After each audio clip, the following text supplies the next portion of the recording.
AIH Custom GPT, buat yang pengen beneran ngerti. Pernah nggak sih kamu ngerasa frustrasi banget pas lagi belajar sesuatu yang baru? Kayak, semua orang kok kayaknya ngerti, kecuali kamu. Nah, pembahasan kita kali ini bakal ngebongkar kenapa perasaan itu bisa muncul. Dan, yang paling penting, ini bukan salah kamu. Kalimat ini adalah inti dari semua yang akan kita bahas. Jadi, kalau kamu pernah ngerasa dicap nggak mampu, atau mungkin kamu sendiri udah mulai percaya kalau kamu emang nggak bisa, pesan ini benar-benar buat kamu. Rasanya familiar banget kan? Awalnya semangat 45, tiba-tiba kayak nabrak tembok. Kamu liatin layar atau buku, tapi kata-katanya tuh mental, nggak mau masuk ke otak sama sekali. Akhirnya, ya udah deh, kamu tutup bukunya. Bukan karena males, tapi karena capek dan rasanya sia-sia. Dan disinilah akar masalahnya. Perasaan kok gue bego banget ya, itu sebenarnya bukan cerminan kecerdasanmu. Sama sekali bukan. Itu cuma gejala dari sebuah sistem yang emang nggak dirancang buat kamu. Ibaratnya, kamu disuruh manjat pohon, tapi nggak dikasih tangga sama sekali.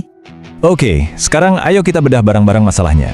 Sistem pendidikan yang kita kenal itu seringkali dibangun di atas asumsi yang keliru.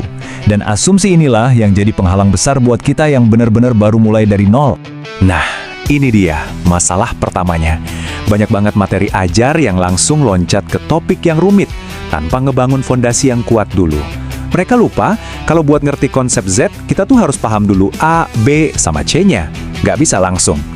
Dan yang kedua, ini juga sering banget terjadi, penggunaan jargon dan bahasa langit. Bukannya bikin konsep jadi simple, penjelasannya malah nambahin lapisan kebingungan baru. Niatnya sih mendidik, tapi hasilnya malah bikin kita jiper duluan. Kalimat ini ngerangkum semuanya dengan sempurna.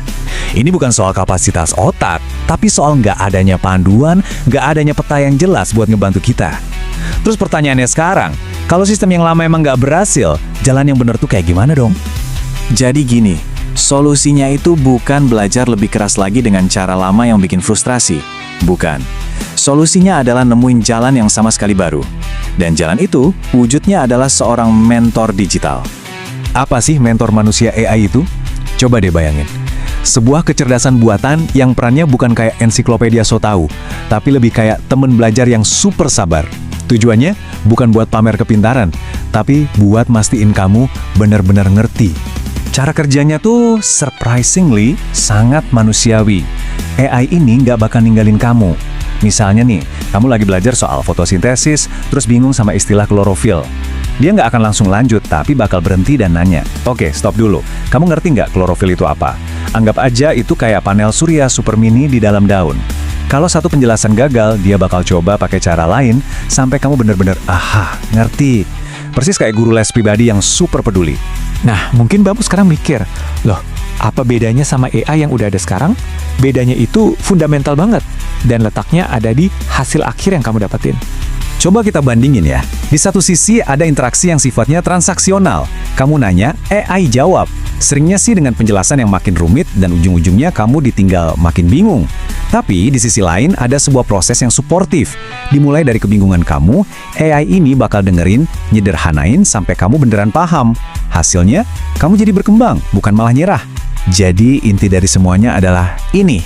Menciptakan sebuah ruang belajar yang aman secara psikologis. Di sini, kamu bebas nanya hal paling dasar sekalipun tanpa takut dijudge. Nggak ada tuh momen, gini aja kok nggak ngerti sih.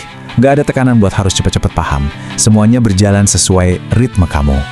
Oke, setelah kita paham masalah dan solusinya, terus apa sih dampaknya buat orang-orang yang udah nyobain metode ini? Yuk kita dengerin langsung dari mereka. Kita ambil contoh Andi, seorang mahasiswa yang tadinya selalu mikir kalau dia emang nggak bakat ngoding. Pengalamannya ini nunjukin pergeseran besar dari yang tadinya nyalain diri sendiri, jadi sadar kalau yang salah itu metodenya. Wah, itu pencerahan yang luar biasa banget kan? Atau ada Siti yang lagi coba belajar bahasa baru. Buat dia, belajar itu tadinya identik dengan siksaan. Tapi sekarang prosesnya jadi pengalaman yang positif dan bebas stres. Hal kayak gini tuh bisa mengubah segalanya. Dan yang terakhir ada Budi yang pengen pindah karir ke bidang IT. Dia nangkap esensinya dengan sempurna. Dapat dukungan personal, tapi tanpa dihakimi. Punya seseorang yang bisa diandalin kapan aja, tanpa perlu ngerasa takut atau malu. Nah, setelah ngelihat semua ini, pertanyaannya sekarang balik lagi ke kamu. Kamu mau terus-terusan kejebak di siklus frustrasi yang sama? Atau kamu siap buat nyobain jalan baru yang akhirnya bisa bikin kamu benar-benar paham? Kita tutup dengan pesan yang paling penting. Tolong ingat ini baik-baik ya. Masalahnya nggak pernah ada di diri kamu. Masalahnya selalu ada di cara yang salah. Dan sekarang, ada cara yang benar yang nungguin kamu.